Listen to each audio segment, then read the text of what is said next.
Have you ever noticed how you can lie to yourself so well that you actually believe your own lies? I'm going to tell you a truth that's going to hurt, but it needs to be said. You are not who you think you are.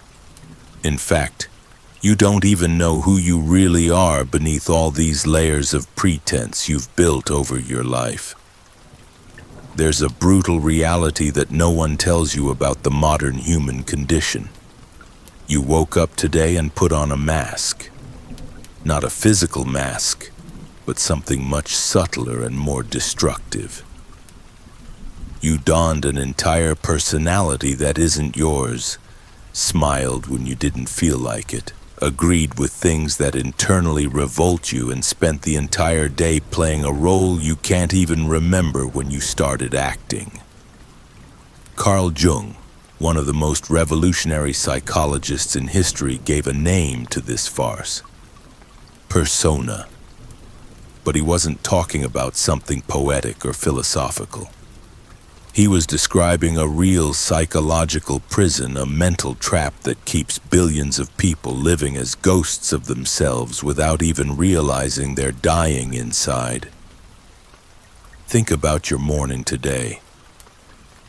You got up, and before you even brushed your teeth, you had already put on the day's mask. The mask of the dedicated employee, the friendly person, the obedient child, the understanding partner.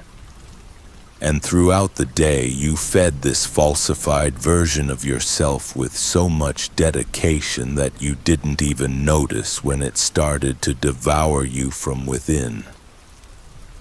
The truth is, since childhood, you've been trained to be an acceptable version of yourself. Your parents, your teachers, the entire society molded you to be predictable, controllable, harmless. They taught you that your raw emotions were inappropriate, that your true desires were selfish, that your authenticity was problematic. And so you learned to hide all this behind a perfect mask. But here's the problem: this mask is not just a temporary disguise you can remove when you get home. It's become a second skin. You've worn it for so long that you can't even distinguish where it ends and where you really begin. You have become such a convincing actor in your own life that you've completely forgotten the original script. Jung observed something terrifying in his patients. People who lived entire decades without a single moment of genuine authenticity. They woke up pretending, worked pretending, related to others pretending, and went to sleep pretending even to themselves that they were happy. And the scariest part is they didn't even realize they were living a lie. Imagine for a moment the following scene. You are at a work meeting, enthusiastically agreeing with a project you internally think is idiotic. You smile, make smart comments, show total engagement. But deep down, a part of you is screaming. It's struggling. It's begging to be heard. And you completely ignore this internal scream because you learned that the mask is more important than the truth. Now multiply this scene by all the days of your life, all the fake conversations, all the forced smiles, all the opinions you swallowed to avoid conflict, every time you betrayed yourself to be accepted by others. Jung called this the betrayal of the soul, and he was right in a way that hurts to realize. What happens when you spend years, decades, an entire life denying who you really are? Your true essence doesn't magically disappear. It remains trapped inside like a wild animal in an ever-shrinking cage. And animals caged for too long do two things. They either die slowly or they become dangerous. Have you ever wondered why you have those inexplicable outbursts of anger? Why sometimes you feel an existential void that seems never-ending?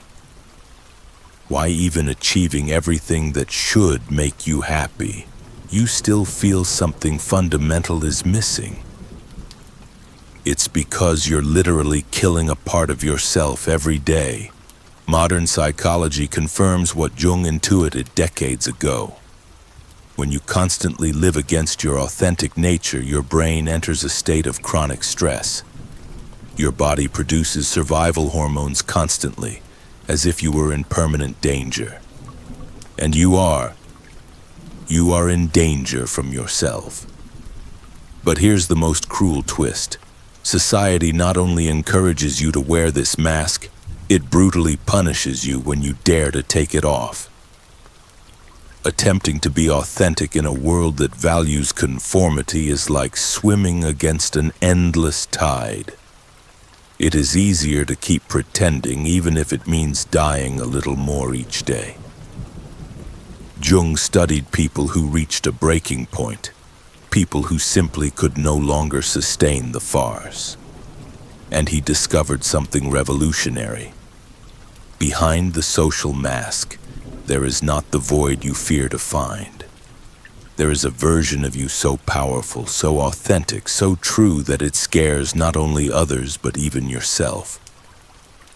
The man who spends 40 years pretending to be kind might discover that beneath the mask there is a fierce and determined force.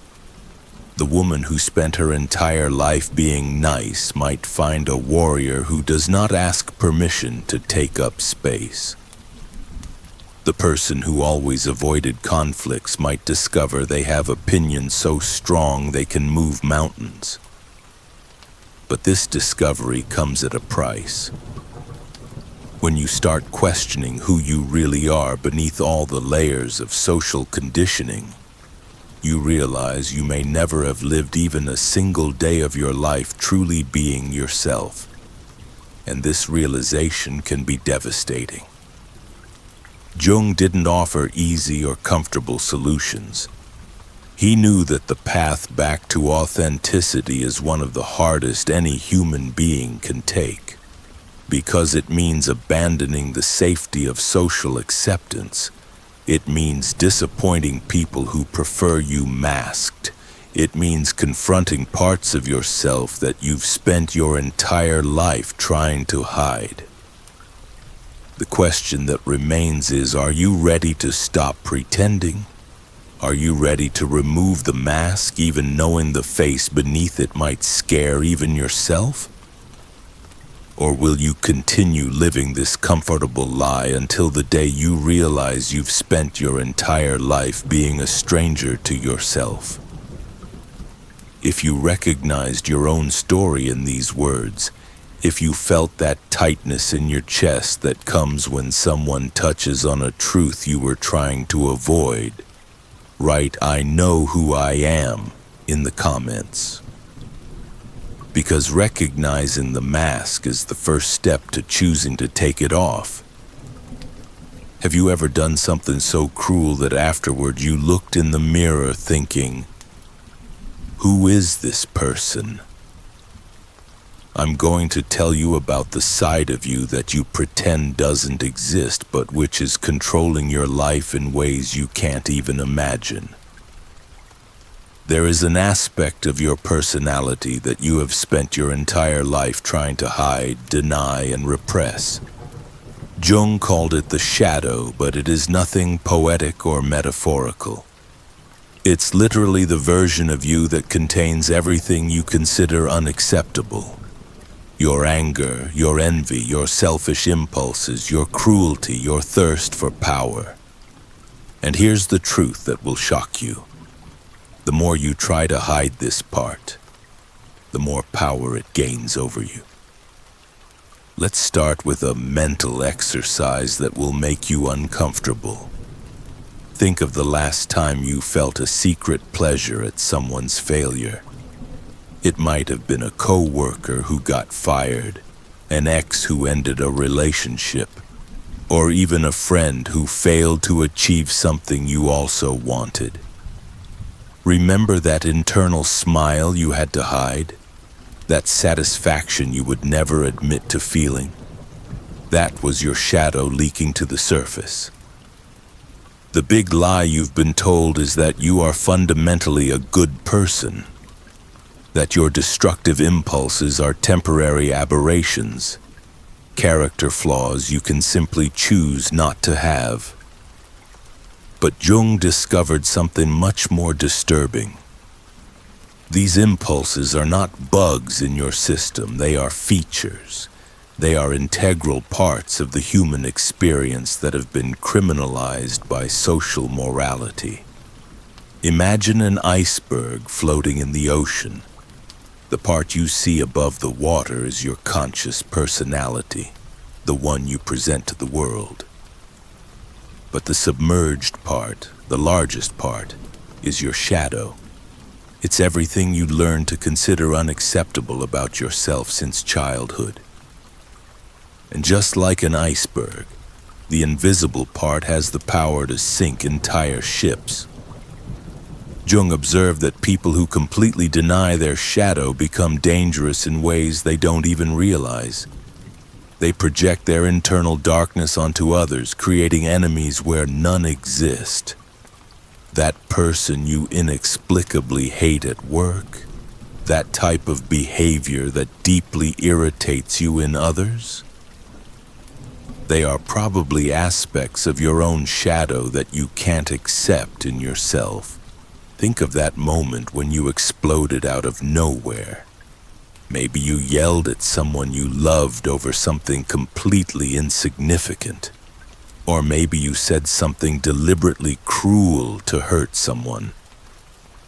The next moment you probably thought, "I'm not like that. I don't know what came over me. This isn't who I am. But what if I told you that this is exactly who you are? Not completely, but it's an authentic part of you that was asking to be recognized."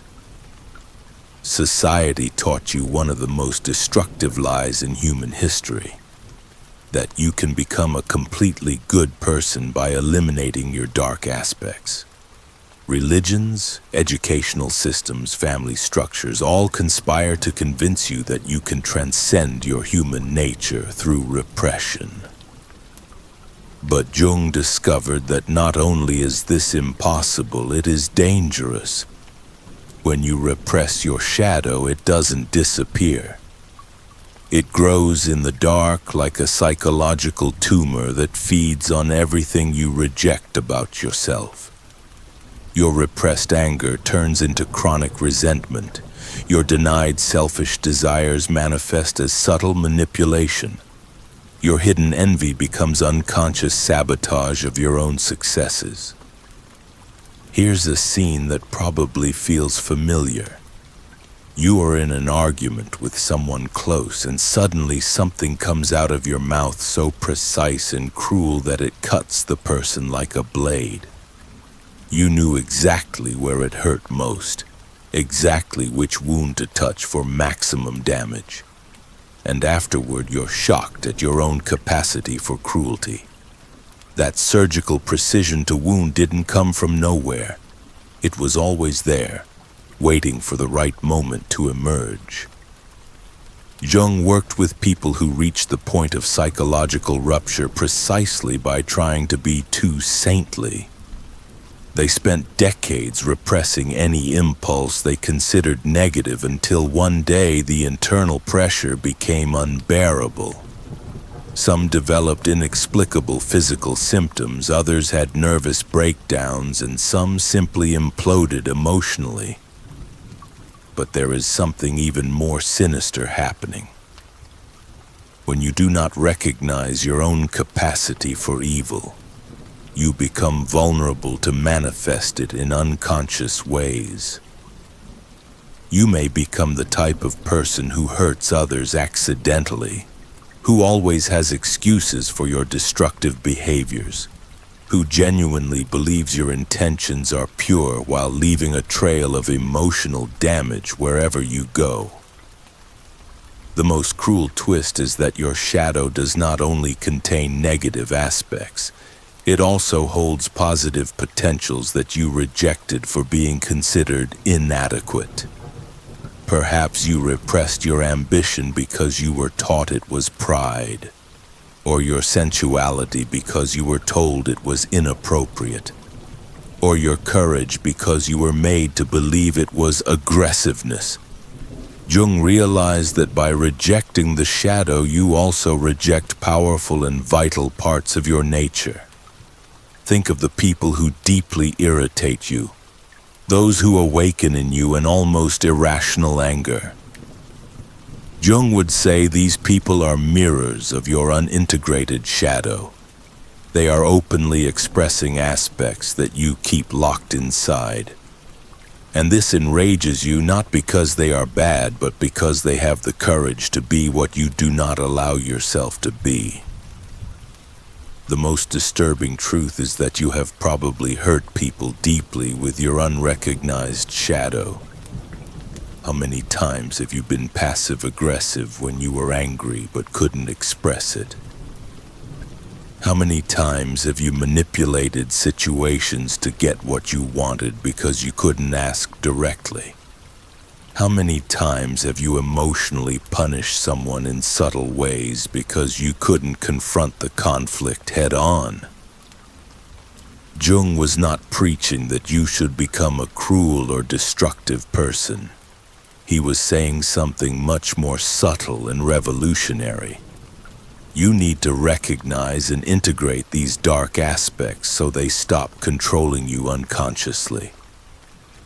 When you deny the existence of your capacity for evil, you become dangerous precisely because you cannot recognize when you are being destructive. Integrating the shadow does not mean acting on all your destructive impulses. It means recognizing that they exist, that they are part of the human condition, and that denying them does not make them disappear. It only makes them more dangerous.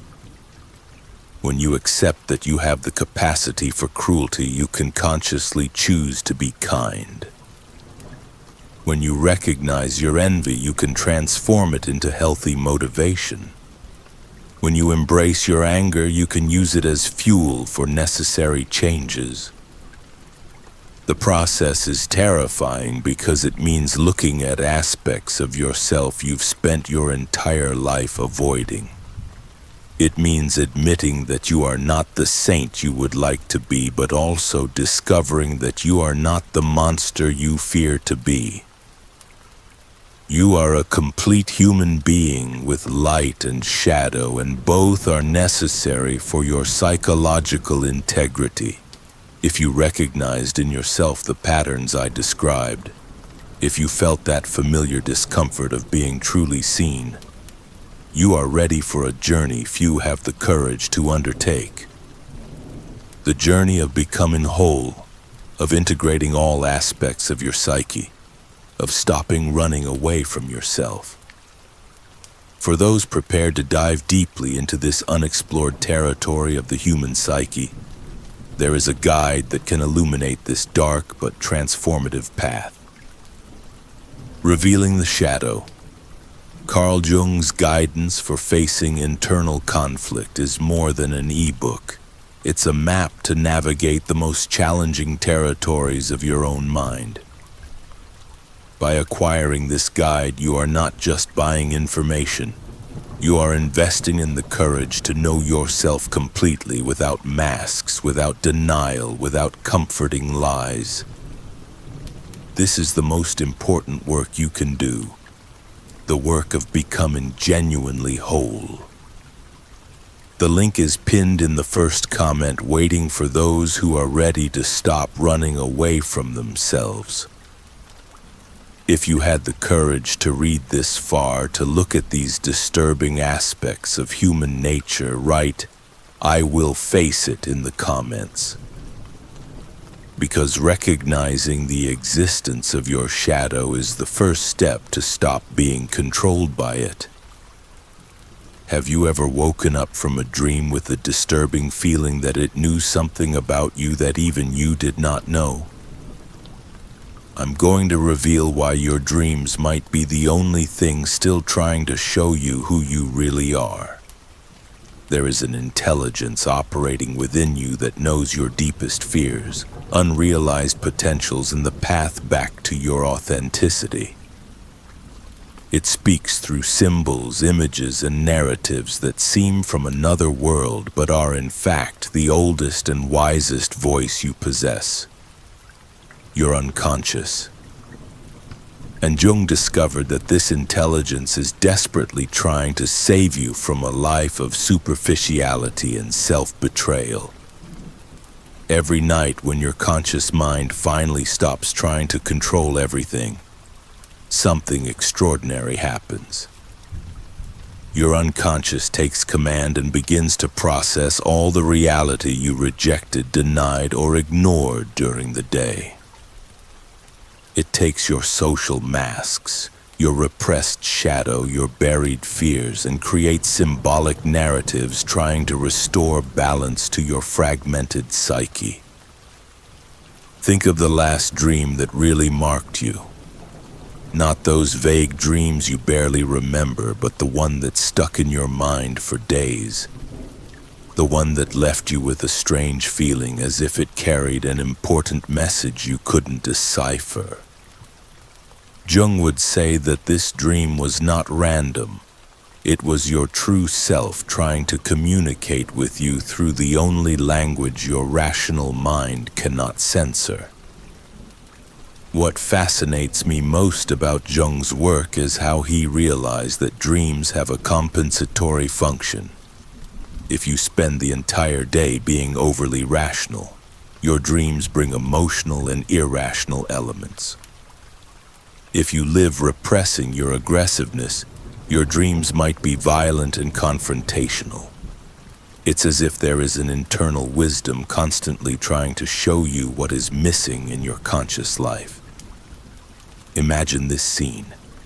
You are a person who avoids conflict at all costs, who always yields, who never sets boundaries. But in your dreams, you find yourself fighting, arguing, defending territory. You wake up confused, thinking, why did I dream of this if I hate violence? Jung would explain that your unconscious is trying to show you that you need to integrate more strength and assertiveness into your conscious life. Here's something that will shock you. Your dreams know you better than you know yourself. They see through all your justifications, all your denials, all your well-intentioned lies. They know when you're living against your nature, when you're betraying your deepest values, when you're following a path that is not yours. Jung worked with patients who had recurrent dreams years before important crises in their lives. Dreams that seemed like warnings, preparations, attempts by the unconscious to signal that something needed to change. A woman repeatedly dreamed of earthquakes months before discovering her husband's infidelity. A man dreamed of collapsing bridges before the career collapse that was secretly killing him inside. The language of dreams is ancestral, symbolic, and incredibly precise. Water can represent the unconscious, repressed emotions, the need for emotional purification. Animals can symbolize instincts you are denying, wild aspects of your nature that need to be integrated. Deaths in dreams are rarely literal. They usually represent the end of a phase, the need to let something die for something new to be born. But here's the tragedy of modern life. Most people completely ignore this internal wisdom. They take medications to suppress dreams, keep themselves too busy to reflect on them, or simply dismiss them as crazy stuff. It's like having a wise counselor living within you and deliberately choosing not to listen to their advice. Jung called this process of internal communication individuation, the natural impulse of the psyche to become complete, integrated, authentic. He observed that people who paid attention to their dreams and tried to understand their symbolic messages often found solutions to problems the rational mind could not solve. I remember a case Jung described of a patient who repeatedly dreamed of a wise female figure giving her advice.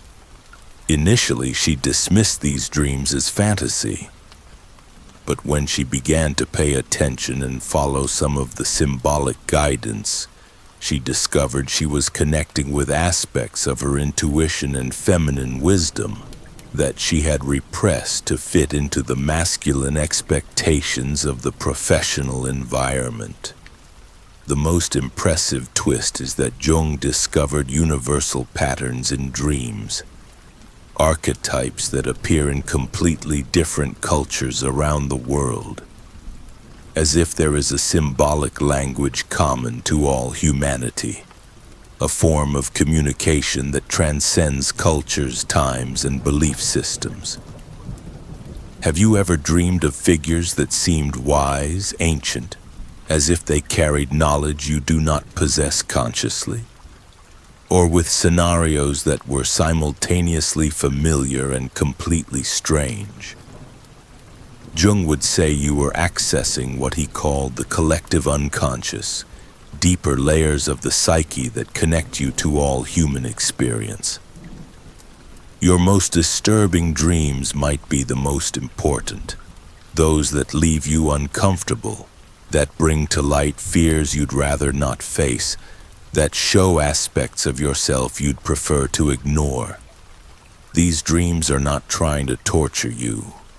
They are trying to prepare you to grow, to face aspects of life you will need to eventually confront. Consider how many important decisions in your life you made based solely on logic, completely ignoring internal signs, hunches, intuitions that emerged in your dreams or moments of silence. How many times has your unconscious tried to warn you about toxic relationships, jobs that were killing you inside, or paths that were not yours? Jung was not suggesting that you should live based only on dreams, but that you should include them as a valuable source of self-knowledge. That you should create a dialogue between your conscious and unconscious mind, between your rationality and your intuition, between who you think you are and who you can truly be. The modern person lives disconnected from this internal wisdom because they were taught to trust only the rational mind.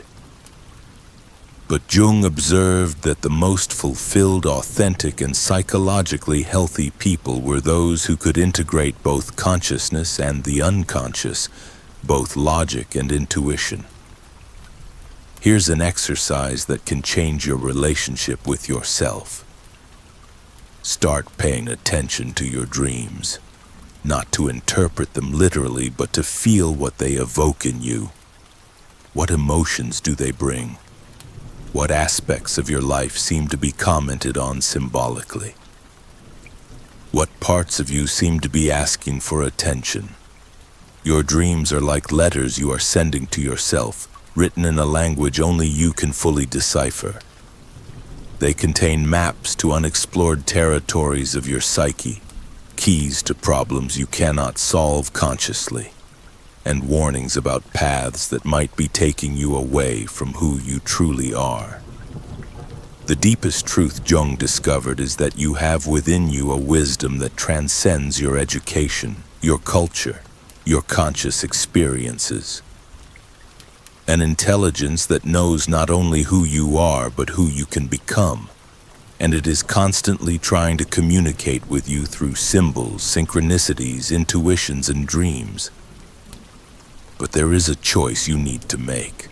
Continue ignoring this inner voice and live only on the surface of the human experience, or have the courage to dive into the depths of your own psyche and discover the treasures hidden there. The process of individuation described by Jung is not easy. It means confronting aspects of yourself you would prefer to ignore, It means questioning truths you took for granted. It means accepting that you are much more complex and mysterious than your rational mind would like to admit. But for those who have the courage to embark on this journey, there is the possibility of an authentic life, genuine relationships, a purpose that emerges not from external expectations, but from your deepest nature. There is the possibility of becoming who you were born to be, not who you were taught you should be. If you've reached this point, if these words resonated with something deep inside you, if you recognized in your own dreams and intuitions the signs of a wisdom trying to manifest, write, "I am listening," in the comments. Because the first step to individuation is to stop ignoring the wisest voice you possess, your own. Thank you for joining this journey into the depths of the human psyche. If this content touched something real in you, if it made you question aspects of your life you might have been avoiding looking at, consider subscribing to the channel. We are building a community of people who are not afraid to explore the deepest truths about the human condition. Leave a like if this content added value to your journey of self-knowledge, and share with people who are also seeking answers beyond the superficialities of the modern world. See you in the next exploration.